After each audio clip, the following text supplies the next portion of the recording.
Have you ever felt a presence just beyond the veil of your perception? A flicker in your peripheral vision? A rustle of leaves when there is no wind? Most people dismiss these moments as tricks of the light or their imagination running wild. But what if they aren't? What if they are brief, fleeting glimpses into a world that exists parallel to our own? A world populated by beings of immense power and ancient magic? This is the realm of the fairy folk, a diverse and often misunderstood collection of entities that have haunted, helped, and horrified humanity since the dawn of time. Forget the saccharine, glitter-dusted caricatures you think you know. The true Fae are far more complex, their intentions as varied and unpredictable as nature itself. These beings are not confined to a single story or a single corner of the world. They are a global phenomenon, a testament to a universal human instinct to explain the inexplicable. From the misty glens of Scotland to the dense forests of West Africa, cultures across the globe have woven tales of these supernatural neighbors. Each culture has its own name for them, its own rules for interacting with them, and its own warnings about what happens when those rules are broken. These stories are more than just children's fables. They are intricate cultural tapestries, reflecting the hopes, fears, and values of the people who tell them. They are a survival guide for navigating a world where not everything is as it seems. So today we are going to pull back the curtain. We will venture into the shadows and explore the fascinating and often terrifying world of fairy folk from different cultures. We'll examine their legends, their powers, and their complicated relationships with humankind. I find their existence morbidly fascinating. It's a world of beauty and danger, of bargains and betrayals. A world where a single misstep can lead to untold riches or eternal damnation. Prepare yourselves. This journey is not for the faint of heart. And if you feel a chill run down your spine, don't ignore it. It might just be one of them, listening in. Our first stop is Ireland, a land steeped in a grim sort of magic where the veil between worlds is notoriously thin. Here we encounter the leprechaun. You might picture a cheerful, diminutive man in a green suit, a caricature plastered on cereal boxes. This is a gross and insulting simplification. The true leprechaun, or Leprechaun, is a solitary, misanthropic creature. A member of the Tuatha De Danann, a race of magical beings forced into hiding, they are cobblers by trade, eternally tapping away at a single shoe. This incessant work is a distraction from their grim, lonely existence. They are curmudgeons, deeply resentful of humans and their incessant greed.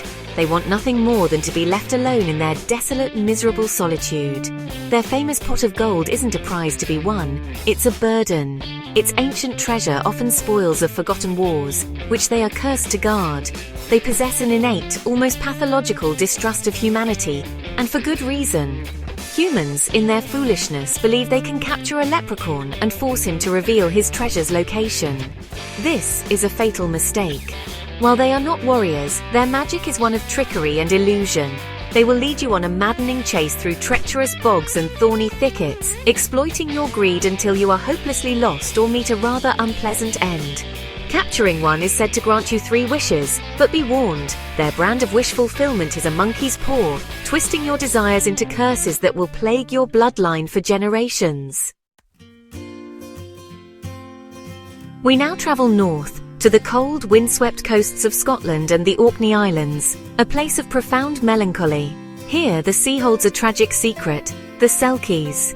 These are not playful mermaids, they are beings of deep sorrow caught between 2 worlds. In the ocean, they are seals, graceful and at home in the frigid depths. But on land, they can shed their seal skin and walk among humans in a form of agonizing beauty. They are said to be impossibly alluring, with a sadness in their eyes that speaks of a constant aching longing for the sea. Their transformations are not a trick or a whim, they are a fundamental, often painful part of their existence. The legends surrounding them are almost always tragedies of love and loss. A human man, captivated by a Selkie's otherworldly beauty, might find her discarded sealskin on the shore. Driven by a selfish desire to possess her, he will hide the skin, trapping her in human form. She will become his wife, bear his children, and live a life on land, but a part of her soul will always be missing. She will stare out at the ocean for hours, a silent grief consuming her. If she ever finds her hidden skin, the call of the sea is too strong to resist. She will abandon her human family without a second thought, returning to her true home, leaving behind a heartbroken husband and children who will forever be marked by their strange aquatic heritage. It is a grim reminder that love built on theft and imprisonment is no love at all. Let us journey east, to the mountains and forests of Japan, a land where the line between gods and demons is terrifyingly blurred. Here dwell the Teng, supernatural beings whose appearance is as unsettling as their nature, often depicted with both human and avian characteristics, a long phallic nose or a sharp beak, and sometimes even a pair of dark feathered wings. They are figures of immense power and contradiction. They are not simply good or evil. They occupy a space of chaotic neutrality that I find particularly compelling. They are masters of the martial arts, their swordsmanship legendary and deadly. They are also said to be protectors of the mountains and forests, punishing those who foolishly defile their sacred domains. However, for every tale of a Teng training a legendary warrior, there is another of their malicious trickery. They are known for their arrogance and their disdain for humanity, especially those who are prideful or corrupt, such as vain samurai or hypocritical priests. They delight in leading people astray, abducting them only to return them days later, hopelessly insane. They can possess humans, speak through their mouths without moving their lips, and conjure illusions to torment their victims. They are the embodiment of nature's untamable, unpredictable spirit, a force that can nurture a master swordsman or strike down a fool with equal indifference. To encounter a Teng is to stand before a power that does not abide by human morality, a truly humbling and potentially fatal experience. Our journey now takes us to the cold, brooding landscapes of Scandinavia, the birthplace of Norse mythology.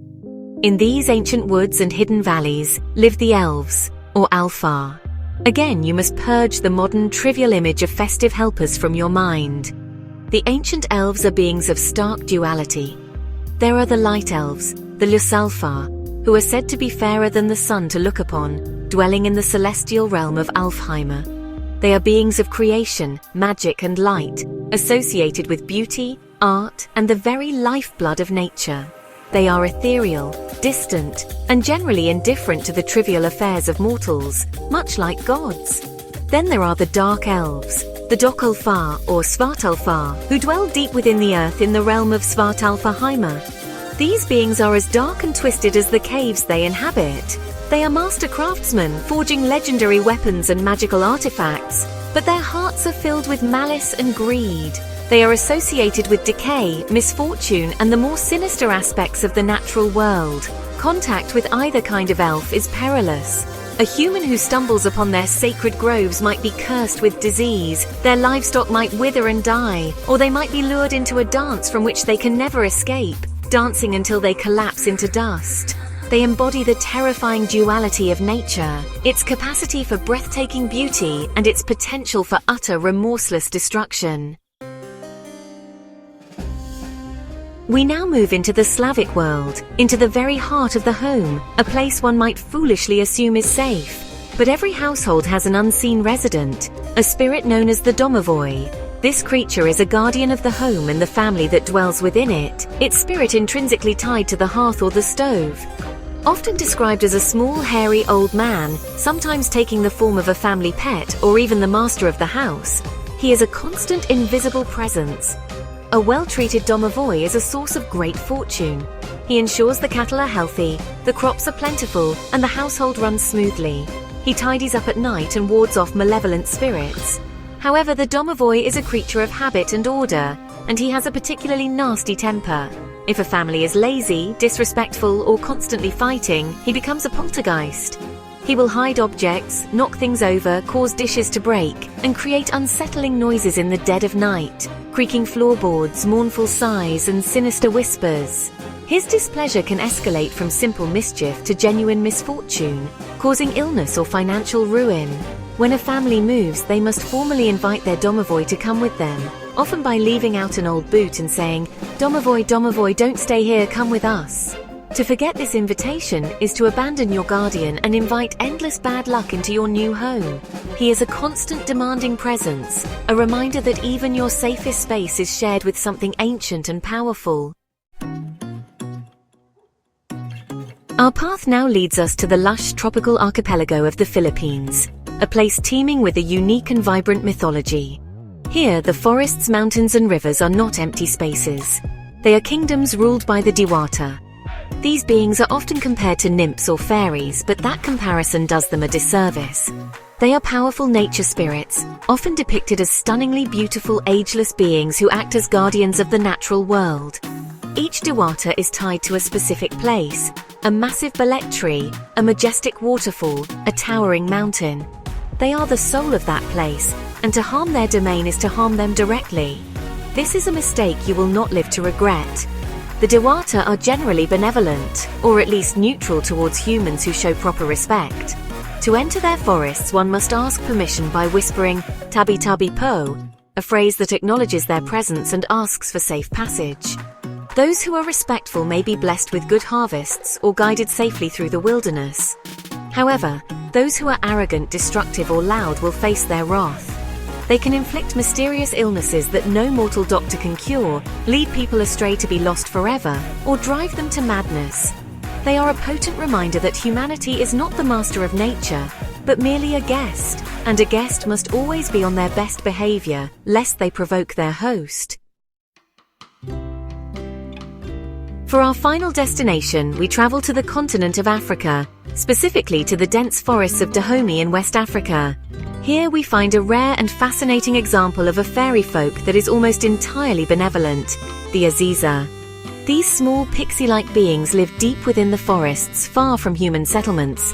They are shy and reclusive but possess a deep well of kindness and wisdom. Unlike many of the creatures we have discussed, the Aziza do not seem to harbor any malice or penchant for trickery towards humans. Instead, they are helpers, particularly to those who make their living from the forest. The Aziza are known to be patrons of hunters. If a hunter is lost, respectful and in need, the Aziza may appear to them. They will guide the hunter safely out of the forest, teach them how to use fire, and share their profound knowledge of the forest's secrets, the properties of medicinal herbs, the locations of the best hunting grounds and the ways of the animals. They are purveyors of practical life-saving magic. In return, they ask for nothing but respect for their home. They are a fascinating anomaly in the world of the Fae, a testament to the idea that not all unseen powers are to be feared. Some, if approached with humility, are there to guide us. They represent a harmonious balance between humanity and the supernatural, a balance that is all too rare.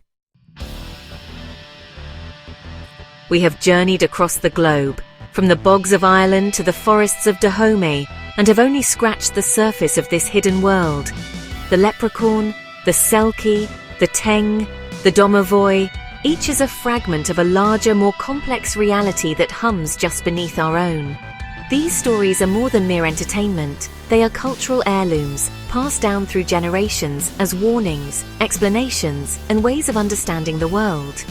They teach respect for nature, caution in the face of the unknown, and the grim consequences of greed and arrogance. They remind us that we are not alone, and that we are certainly not the most powerful beings in existence. A fact I find strangely comforting. The world is full of such stories, and I find myself morbidly curious about the ones I have yet to uncover. Every culture has its own unseen neighbors, its own local legends that color the landscape with a layer of magic and dread.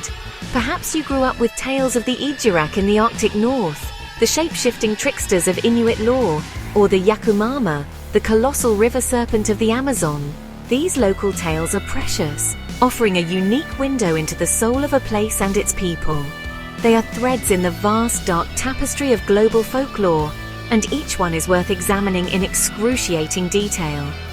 So now I turn to you. What spirits and creatures haunted the stories of your childhood? Share them in the comments below. Describe your local legends, your regional boogeymen, your benevolent guardians. I will be reading them, of course. I want to know what lurks in the shadows of your corner of the world. Thank you for accompanying me on this grim little tour.